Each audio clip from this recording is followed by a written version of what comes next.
நறுமுகையின் audio நாவல் promo பாகம் 3.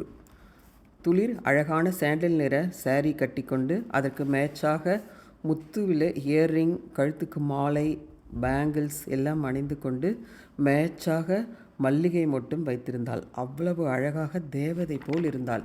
AK sponsor என்றால் துளிர் வராமலா?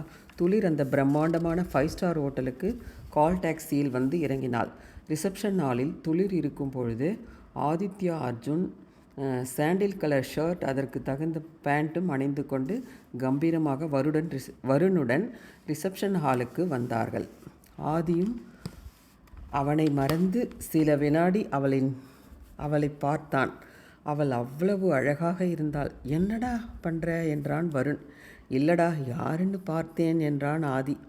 வருணும் துளிரை பார்த்து அதிர்ந்துதான் போனான். அவர்கள் இன்றும் சேம் கலரில் ட்ரெஸ் அணிந்திருந்தார்கள். ஏய், என்னடா நடக்குது என்றான் வருண்.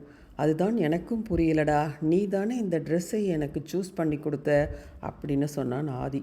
ஏதோ சம்திங் என்றான் வருண். ஆரம்பிச்சிட்டியா என்றான் ஆதி. இந்த மீட்டிங்கை ஆர்கனைஸ் பண்ணுறவங்க அவங்களை வெல்கம் செய்து அழைத்து சென்றனர். கூடவே துளிரையும் வெல்கம் செய்து அழைத்து சென்றனர். ஆல்ரெடி அவர்களுக்கு துளிரை தெரியும். ஏகே கூட துளிரை பார்த்திருக்கிறார்கள். ஏகே சன்னை இப்பொழுதுதான் ஃபர்ஸ்ட் டைம் பார்க்கிறார்கள். ஆனால் இதுதான் ஏகே சன் என்று துளிருக்கு தெரியாது. லிஃப்டில் 3 பேரும் சென்றார்கள்.